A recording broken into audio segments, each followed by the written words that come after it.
Hello, my name is Chris Baird, Center Star, and you're watching Center Star's channel. It has been a while. I've been trying to do this video for a few days. I've been having a hard time. The reason is because I try to get it all done in one take. It's a lot of work for me because I'm on a phone. Finding editing software that's easy to work with on my phone has been hard.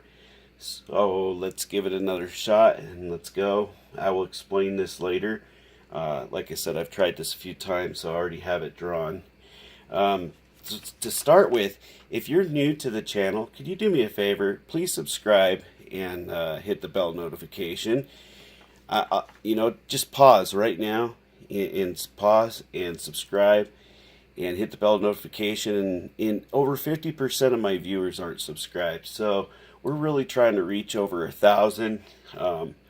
I'll probably be talking in a live stream about something I'll do at 1,000. Maybe you guys could comment on this video what you'd like to see me try to do at 1,000. Maybe I'll pick from that.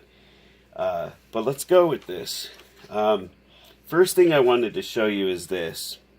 Bad drawing, I know, and it's been in my drawer beat up for a long time because this is about 6 to 8 years ago. What happened is I got in my truck and sat down, and my two sons were seated next to me. And we had a long bench seat, and my younger son said, "What is that?" And about the same time, my older son did too, and I said, "What?" And I looked, and through my steering wheel down by my ashtray was this thing just hovering there. And when I say hovering, there was no wings or anything. And looking at it closer, it had this goldish orange-green glow to it, all right? And it had these bay windows going down to even a finer point than I could draw here. And at the base, it was dark all the way underneath. That's why I said I didn't draw the point quite right on this. But it looked like two windows, observation windows. And then on the bottom would be an observation all underneath. And then when this thing turned sideways and was long, it looked like the fast flight part on Flight of the Navigator. It looked like a teardrop down to a point. It was very small, 1 to 2 millimeters, okay? So what happened is I see it, and just like any other human, your instant reaction is to pause for a second, then you go to grab it, right? Like any other bug, which is really dumb. But this thing literally did a 90-degree straight turn and started flying away from my hand, went up through the steering wheel, and did a curved maneuver up, over, and out the window. Now, why did I go through the trouble of telling you that story? Well, with hollow planets, what I've talked about so far is that if we take Earth as an example, we have humans on the outside that are small, but we have giants that are 2 times and 3 times taller than us, and maybe more inside of the planet. But the larger a planet gets, the larger the beings within get, because the greater distance from the center star, the larger the habitat, and also the distance within, with the gravity being less in the crust, is their main factor. And when we look at like some places on our own planet, we have miniature animals, and animals that would normally be miniature in other areas being larger. Islands tend to throw things out from what we're used to everywhere else, and that's just the size of the habitat, what's there to eat, and what is eating that determines the size there. All right. Also, the plant material, the fauna inside, gets large enough to do those things. So when we have this example, the smaller craft thing, I was like, I had to question myself a few times. Was that a golden ladybug? But I was like, no, there was no wings. And at the time, of course, back then, I didn't know about Hollow Earth. But, I figured maybe, have you ever seen that movie where they take the miniature craft Inner Space and they put it into the blood, that maybe it could have been like, a mini technology or something. But it was summertime and windows are down, telling you what I saw. And the thing didn't move until I started to go towards it, and then it just went out. It didn't buzz, it didn't make any sounds. And we were just all looking at each other like, huh? What was that? So this gets me into why teach hollow Earth, hollow worlds? Well, if we knew that all planets are hollow and its size is dependent on the size of a planet, we could be looking for even smaller planets and moons that are going around the sun. And there are plenty, actually. There are moons to our planets, but there are also planetoid-like objects that could potentially be smaller worlds on a smaller scale with their own mini moons. Okay? But we don't. What we assume is that planets need to be what they call and I hadn't even drawn this to this point, but this region right here, the right distance from the sun, called the Goldilocks zone, or Goldilocks region, and a planet has to be in there. Well, when we're looking way out into outer space, we're looking for suns that have a wobble in them that suggests they have a small planet within that habitable region. And it's a lot of guesswork based on the wobble of the sun.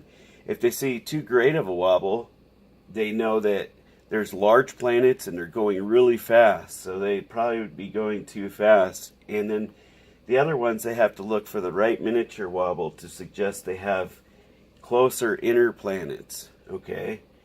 And see, this presents some more problems. Another problem is, because of that guesswork, we don't know for sure. So let's say that we want to go to said planet. Well, there's a couple problems here. When our sun puts off light and we're standing on the surface here, we're actually seeing 8 minutes back into the past. You ask me how that is. Well, as the light travels to Earth, it takes an entire 8 minutes to reach the Earth's surface. So if the sun went out right now, 8 minutes later into this video is when everything would go dark. Okay, we'd have 8 minutes of extra light. We'd probably have much worse going on if something caused the sun to go out. Maybe an explosion that came right after. But if it turned off like a light switch, that's what would happen. So let's say that we as a species elevated to where we want to go to said planet. And we go that way. And we're flying on a moon-sized craft. Alright? And we get halfway there at the speeds we're going now. So let's say, literally, we've been flying for like 5,000 or more plus years on this moon that we launched towards this star. Okay? Halfway there, suddenly there's a big light burst and there's no more sun out there. Well, how did that happen? Well, that sun that we were headed toward, it takes many light years for that light to travel to hit Earth. And maybe halfway there, we hit the edge of what was their supernova, and it gets really bright and dims out, and then bam, we're headed off towards a black hole and a place that no longer exists by the time we get there. The other point is that we could be flying in that trajectory towards that sun, okay, and something could have happened between now and then to do that. So that's when we run into big problems. One of the biggest things that roadblocks in people's minds when they think about UFO is, yeah, right, think about those distances. Either they would have to fold space or have faster than speed light travel, and those are beyond our reach right now, at least from what we've been told. So hyperspace, jumping, faster than light speed travel, it just isn't in existence for us yet. So the way we travel is we go out into space and then we kind of do loops with gravity to get over to a place, and then we slow down using whatever atmosphere is there. So this brings me into the next part of why teach hollow Earth, hollow worlds. Well, when we look at what's going on in the news lately, they've really been trying to push hard for us to go to Mars, maybe terraform it, maybe bring it back to its original state. I feel in order to boost Mars back, you would have to have a large enough, decent enough moon going around it to actually heat it up to the point to where maybe if there is locked ice or atmosphere within, that it would come out and start forming a better atmosphere again. But another point somebody was making is, we need to elevate as a species to where we're not acting the way we do now, and we need to be kind and better for each other. So they're being very selective in who they take there. But my thing is, why can't we do that now on Earth and fix the mistakes that we've made here? And this is where I bring this in. Ignore the lines in it. We're looking at the pyramid or triangle. I believe that this is the way the entire universe works. It works off of this premise. As a species, you elevate your survival of the fittest, and there's always the top dog, top animal. And as a species, you fight to be on the top. Okay? And once you're at the top, within your own species, there's the people that are the richest, the elite. And there's everybody else that's always scrambling and fighting to get to the top and slipping down to the bottom or halfway down and getting back up.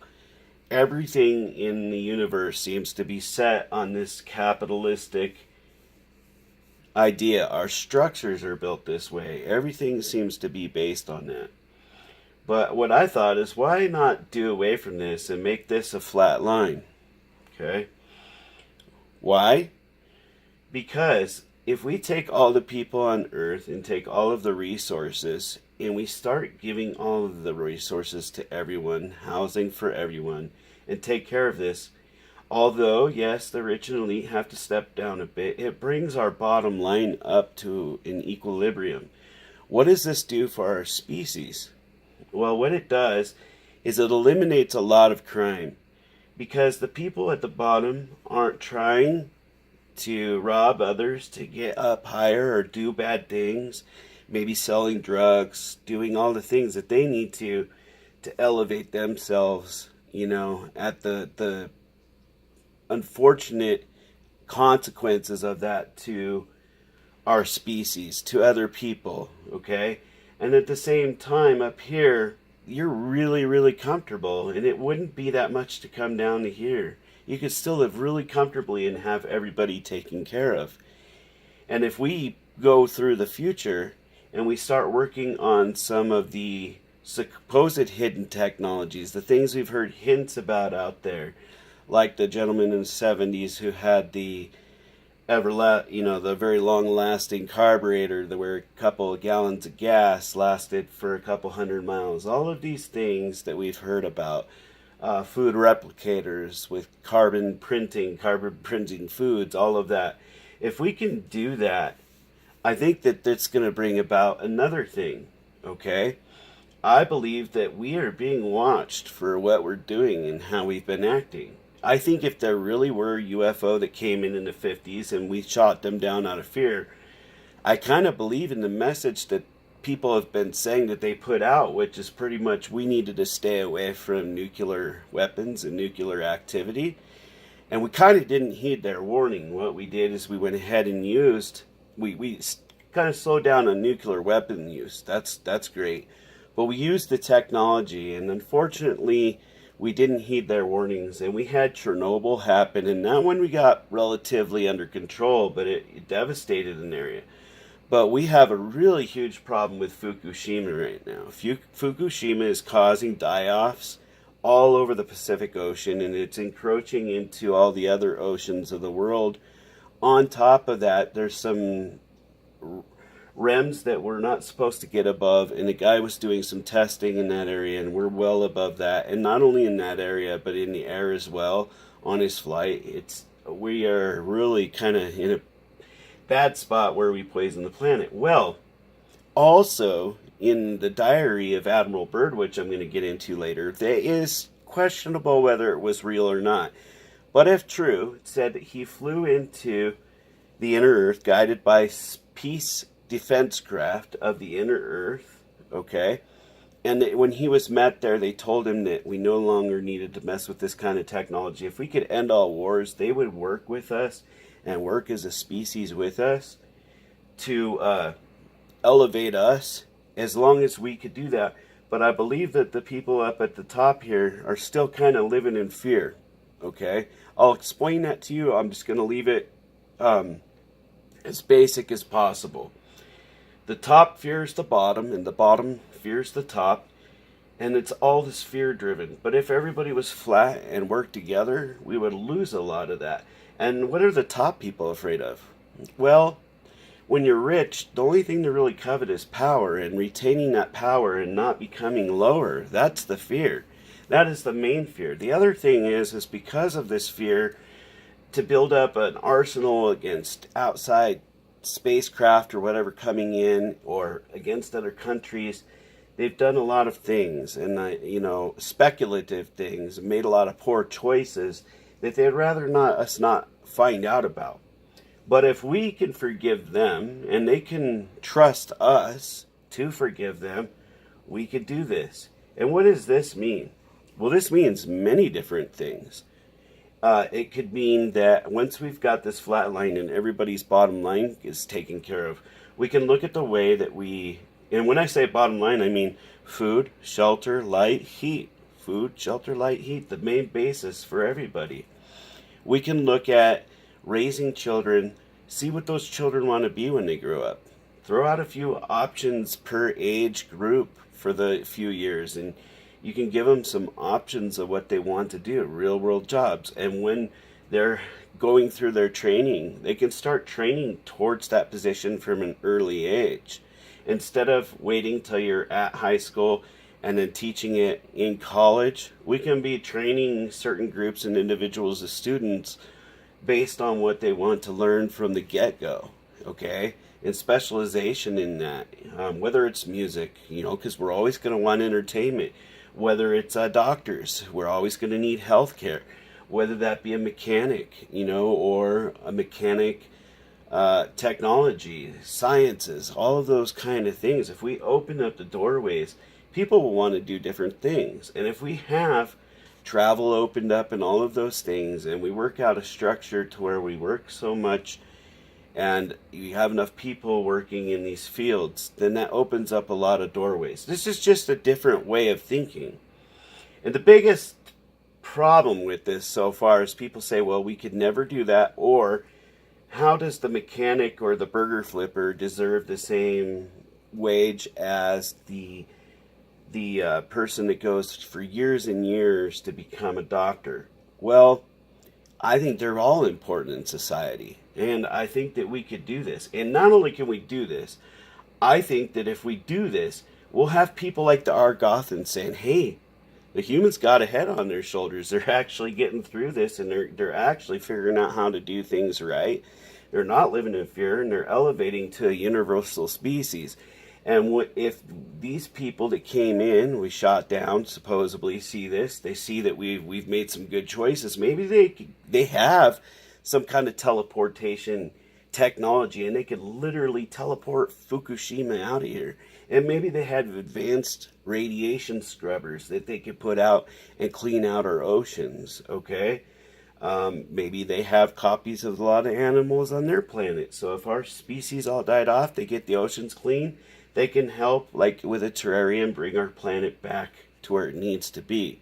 This is a lot of what ifs, but, I don't believe we're alone out there. I don't believe it for a minute. Not with hollow worlds and just the idea of how many planets of all various sizes we have in our own solar system, and the amount of UFO reports coming in all the time from people saying stuff.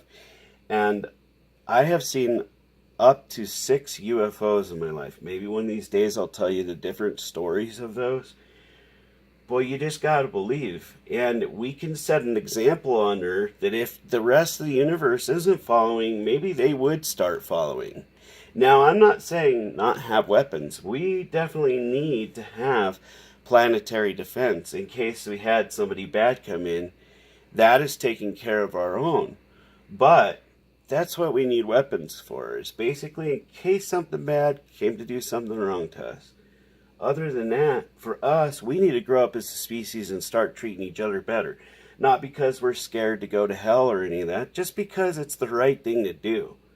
We've let our technology get way out of hand, but our species as a whole isn't growing up. We're dependent on this top and the governments, and they like it that way because they want to keep us in fear and leave them alone. And I'm not asking anybody to do anything to anybody up here. I'm asking everybody to just talk to the people up here and say, hey, can we do this better? What ideas do you have? So with that said, that's why I teach Hollow Earth, Hollow Worlds. It teaches us that there's lots of life and diversity right within our own solar system. UFO can be real. It could be coming in from the neighborhood. And we're new on the block, so there definitely could be all of these other hypothetical technologies, including wormholes, space jumping, and faster than light speed travel. And we may even have the ability to do a lot of these right now. So, also with that, I mean, if we got the best scientists in the world, didn't have the great grades that everybody else does and wasn't recognized for that, and then he signed up to be in the military and he went off to war and got killed, think about how many people we may have lost that could have just solved so many issues on our planet. You know, and even if they didn't go off to war, just they didn't have the money and the resources to help us better our world. If we took care of our bottom line and helped everybody out, we can set up some future planning for what is the, habitable part of the planet, what are our resources, and what is our mass cap for our population, and figuring out what we need to do as far as population control, and figuring out, should we go after China's old model of one child per family and that sort of thing, and looking at what can we do so that we don't get to the point where we're so super overpopulated that we have to reduce population and force the upper echelon to make some hard decisions about our population because we're running out of space and resources. And a lot of people in the lower end, I know, are afraid that that might be coming down the pipe. And so let's drop the fear and fix it. Before we go to Mars and plant our flag, before we go anywhere else and put a Fukushima up and screw it up anymore, let's fix what we have here. So that's my message today. And I think that's a take, people. I think we did it. So peace. I look forward to putting this up. Please like, subscribe, share, and hit that bell notification button. Thank you. Peace.